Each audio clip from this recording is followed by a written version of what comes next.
La Bible en un an, le 11 mars, le livre des Nombres, chapitre 15, verset 17, au chapitre 17, verset 5. Le livre des Psaumes, chapitre 54, verset 1 à 9. Le livre des Proverbes, chapitre 10, versets 19 et 20. L'évangile de Matthieu, chapitre 23, versets 13 à 39. Nombres, chapitre 15. L'Éternel parla à Moïse, et dit : Parle aux enfants d'Israël, et dis-leur : Quand vous serez arrivés dans le pays où je vous ferai entrer, et que vous mangerez du pain de ce pays, vous prélèverez une offrande pour l'Éternel. Vous présenterez par élévation un gâteau, les prémices de votre pâte. Vous le présenterez comme l'offrande qu'on prélève de l'air. Vous prélèverez pour l'Éternel une offrande des prémices de votre pâte dans les temps à venir. Si vous péchez involontairement, en n'observant pas tous ces commandements que l'Éternel a fait connaître à Moïse, tout ce que l'Éternel vous a ordonné par Moïse, depuis le jour où l'Éternel a donné des commandements et plus tard dans les temps à venir. Si l'on a péché involontairement, sans que l'assemblée s'en soit aperçue, toute l'assemblée offrira un jeune taureau en holocauste d'une agréable odeur à l'Éternel, avec l'offrande et la libation, d'après les règles établies. Elle offrira encore un bouc en sacrifice d'expiation. Le sacrificateur fera l'expiation pour toute l'assemblée des enfants d'Israël, et il leur sera pardonné, car ils ont péché involontairement, et ils ont apporté leur offrande, un sacrifice consumé par le feu en l'honneur de l'Éternel et une victime expiatoire devant l'Éternel, à cause du péché qu'ils ont involontairement commis. Il sera pardonné à toute l'assemblée des enfants d'Israël et à l'étranger en séjour au milieu d'eux, car c'est involontairement que tout le peuple a péché.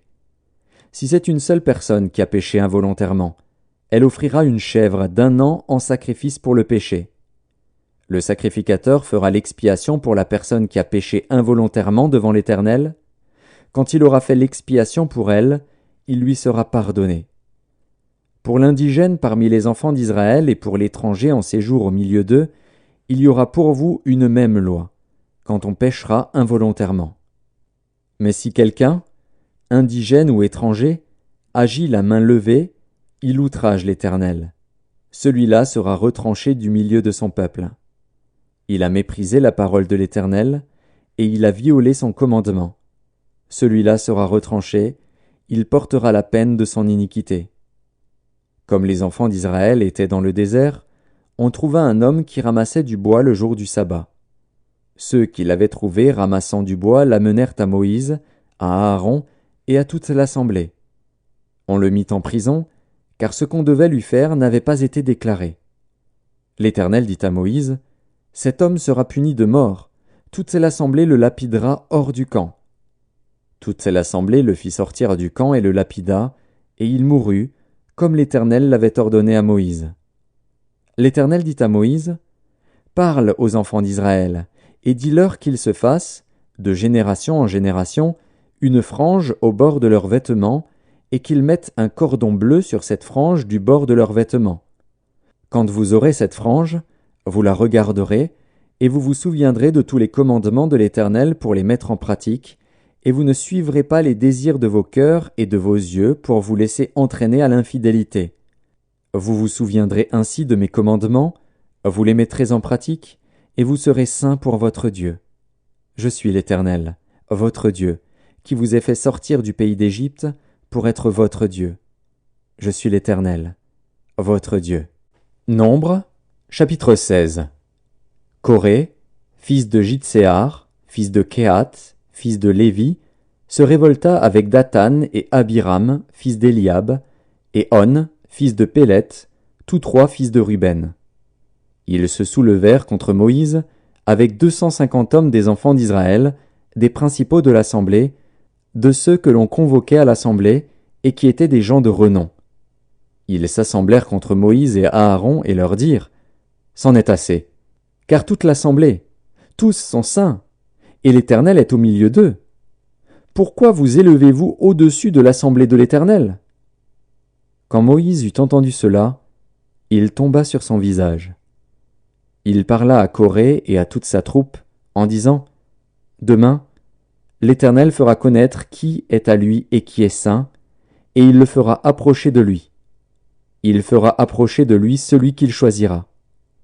Faites ceci. Prenez des brasiers, Coré et toute sa troupe. Demain, mettez-y du feu et posez-y du parfum devant l'Éternel. Celui que l'Éternel choisira, c'est celui-là qui sera saint. C'en est assez, enfants de Lévi. Moïse dit à Coré, « Écoutez donc, enfants de Lévi. Est-ce trop peu pour vous que le Dieu d'Israël vous ait choisi dans l'assemblée d'Israël en vous faisant approcher de lui, afin que vous soyez employés au service du tabernacle de l'Éternel et que vous vous présentiez devant l'assemblée pour la servir? Il vous a fait approcher de lui, toi et tous tes frères, les enfants de Lévi, et vous voulez encore le sacerdoce. C'est à cause de cela que toi et toute ta troupe, vous vous assemblez contre l'Éternel. Car qui est Aaron pour que vous murmuriez contre lui? » Moïse envoya appeler Dathan et Abiram, fils d'Éliab. Mais ils dirent, « Nous ne monterons pas. N'est-ce pas assez que tu nous aies fait sortir d'un pays où coule le lait et le miel pour nous faire mourir au désert, sans que tu continues à dominer sur nous? Et ce n'est pas dans un pays où coule le lait et le miel que tu nous as menés. Ce ne sont pas des champs et des vignes que tu nous as donnés en possession. Penses-tu crever les yeux de ces gens? Nous ne monterons pas. » Moïse fut très irrité, et il dit à l'Éternel, « N'aie point égard à leur offrande. Je ne leur ai pas même pris un âne, et je n'ai fait de mal à aucun d'eux. » Moïse dit à Coré, « Toi et toute ta troupe, trouvez-vous demain devant l'Éternel, toi et eux, avec Aaron. Prenez chacun votre brasier, mettez-y du parfum, et présentez devant l'Éternel chacun votre brasier. Il y aura 250 brasiers.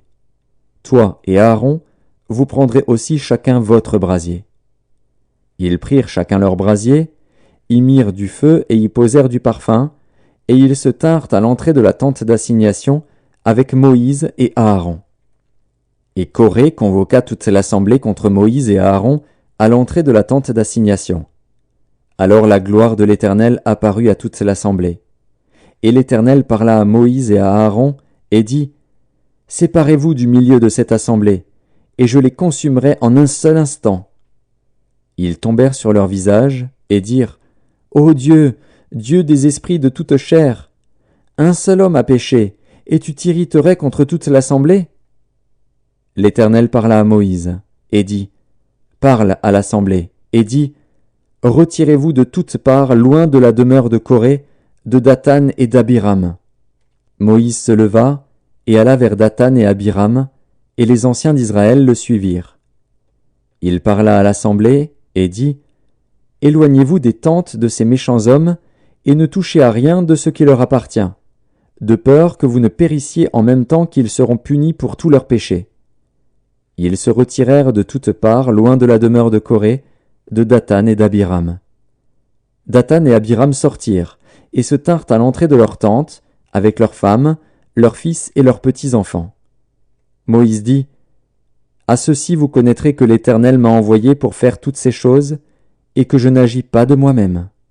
Si ces gens meurent comme tous les hommes meurent, s'ils subissent le sort commun à tous les hommes, ce n'est pas l'Éternel qui m'a envoyé.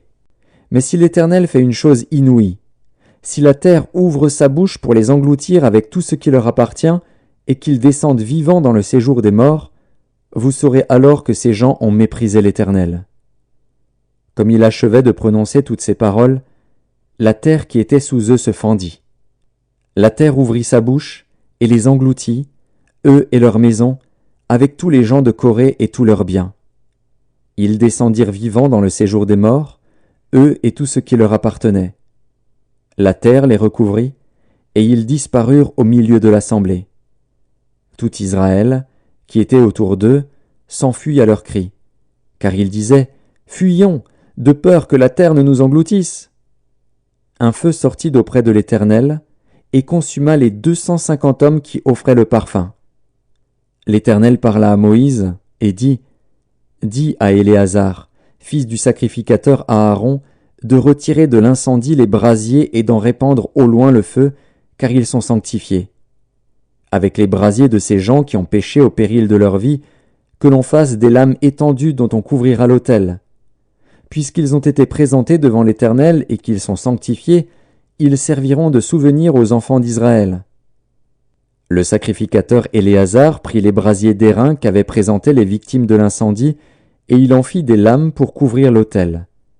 C'est un souvenir pour les enfants d'Israël, afin qu'aucun étranger à la race d'Aaron ne s'approche pour offrir du parfum devant l'Éternel, et ne soit comme Coré et comme sa troupe, selon ce que l'Éternel avait déclaré par Moïse. Dès le lendemain, toute l'assemblée des enfants d'Israël murmura contre Moïse et Aaron, en disant « Vous avez fait mourir le peuple de l'Éternel ». Comme l'assemblée se formait contre Moïse et Aaron, et comme ils tournaient les regards vers la tente d'assignation, voici, la nuée la couvrit, et la gloire de l'Éternel apparut. Moïse et Aaron arrivèrent devant la tente d'assignation. Et l'Éternel parla à Moïse, et dit « Retirez-vous du milieu de cette assemblée, et je les consumerai en un instant. » Ils tombèrent sur leur visage. Et Moïse dit à Aaron, « Prends le brasier, mets-y du feu de dessus l'autel, pose-y du parfum, va promptement vers l'assemblée, et fais pour eux l'expiation. Car la colère de l'Éternel a éclaté, la plaie a commencé. » Aaron prit le brasier, comme Moïse avait dit, et courut au milieu de l'assemblée. Et voici, la plaie avait commencé parmi le peuple. Il offrit le parfum, et il fit l'expiation pour le peuple. Il se plaça entre les morts et les vivants, et la plaie fut arrêtée. Il y eut 14 700 personnes qui moururent de cette plaie, outre ceux qui étaient morts à cause de Coré. Aaron retourna auprès de Moïse, à l'entrée de la tente d'assignation. La plaie était arrêtée. Nombre, chapitre 17. L'Éternel parla à Moïse, et dit « Parle aux enfants d'Israël, et prends d'eux une verge selon les maisons de leurs pères, soit 12 verges de la part de tous leurs princes selon les maisons de leurs pères. Tu écriras le nom de chacun sur sa verge, et tu écriras le nom d'Aaron sur la verge de Lévi, car il y aura une verge pour chaque chef des maisons de leurs pères. Tu les déposeras dans la tente d'assignation, devant le témoignage, où je me rencontre avec vous. L'homme que je choisirai sera celui dont la verge fleurira, et je ferai cesser de devant moi les murmures que profèrent contre vous les enfants d'Israël. Psaume 54, au chef des chantres, avec instruments à cordes, cantique de David, lorsque les Iphiens vinrent dire à Saül, « David n'est-il pas caché parmi nous ? Ô Dieu, sauve-moi par ton nom, et rends-moi justice par ta puissance. Ô Dieu, écoute ma prière, prête l'oreille aux paroles de ma bouche. Car des étrangers se sont levés contre moi, des hommes violents en veulent à ma vie. Ils ne portent pas leur pensée sur Dieu. Voici, Dieu est mon secours, le Seigneur est le soutien de mon âme. Le mal retombera sur mes adversaires, anéantis-les dans ta fidélité. Je t'offrirai de bon cœur des sacrifices, je louerai ton nom, ô Éternel, car il est favorable, car il me délivre de toute détresse, et mes yeux se réjouissent à la vue de mes ennemis. Livre des Proverbes, chapitre 10. Celui qui parle beaucoup ne manque pas de péché, mais celui qui retient ses lèvres est un homme prudent. La langue du juste est un argent de choix, le cœur des méchants est peu de chose. Matthieu, chapitre 23. Malheur à vous, scribes et pharisiens hypocrites, parce que vous fermez aux hommes le royaume des cieux.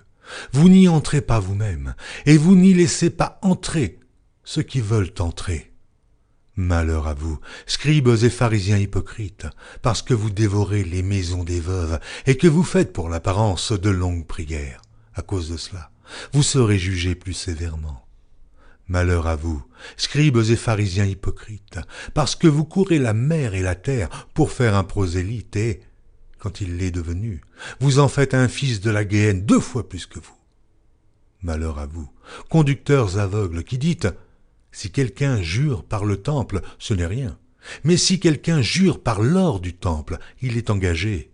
Insensé et aveugle, lequel est le plus grand, l'or ou le temple qui sanctifie l'or? Si quelqu'un, dites-vous encore, jure par l'autel, ce n'est rien. Mais si quelqu'un jure par l'offrande qui est sur l'autel, il est engagé. Aveugle, lequel est le plus grand, L'offrande ou l'autel qui sanctifie l'offrande? Celui qui jure par l'autel, jure par l'autel et par tout ce qui est dessus. Celui qui jure par le temple, jure par le temple, par celui qui habite. Et celui qui jure par le ciel, jure par le trône de Dieu et par celui qui est assis.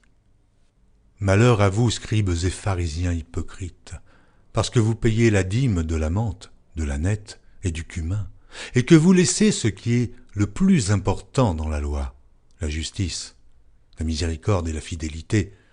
C'est là ce qu'il fallait pratiquer, sans négliger les autres choses.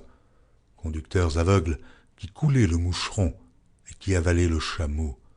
Malheur à vous, scribes et pharisiens hypocrites, parce que vous nettoyez le dehors de la coupe et du plat, et qu'au-dedans, ils sont pleins de rapine et d'intempérance. Pharisiens aveugles, nettoie premièrement l'intérieur de la coupe et du plat, afin que l'extérieur aussi devienne net. Malheur à vous, scribes et pharisiens hypocrites, parce que vous ressemblez à des sépulcres blanchis, qui paraissent beaux au dehors, et qui, au dedans, sont pleins d'ossements, de morts et de toute espèce d'impureté. Vous de même, au dehors, vous paraissez justes aux hommes, mais au dedans, vous êtes pleins d'hypocrisie et d'iniquité. Malheur à vous, scribes et pharisiens hypocrites, parce que vous bâtissez les tombeaux des prophètes et ornez les sépulcres des justes, et que vous dites « Si nous avions vécu du temps de nos pères, nous ne nous serions pas joints à eux pour répandre le sang des prophètes. » Vous témoignez ainsi contre vous-même que vous êtes les fils de ceux qui ont tué les prophètes. Comblez donc la mesure de vos pères. Serpents, race de vipères, comment échapperez-vous au châtiment de la géhenne? C'est pourquoi, voici, je vous envoie des prophètes, des sages et des scribes. Vous tuerez et crucifierez les uns, vous battrez de verge les autres dans vos synagogues, et vous les persécuterez de ville en ville, afin que retombe sur vous tous le sang innocent répandu sur la terre, depuis le sang d'Abel le juste, jusqu'au sang de Zacharie, fils de Barachi, que vous avez tué entre le temple et l'autel. Je vous le dis en vérité, tout cela retombera sur cette génération. Jérusalem, Jérusalem qui tue les prophètes et qui lapide ceux qui te sont envoyés. Combien de fois ai-je voulu rassembler tes enfants, comme une poule rassemble ses poussins sous ses ailes, et vous ne l'avez pas voulu. Voici, votre maison vous sera laissée déserte, car, je vous le dis, vous ne me verrez plus désormais jusqu'à ce que vous disiez « Béni soit celui qui vient au nom du Seigneur ».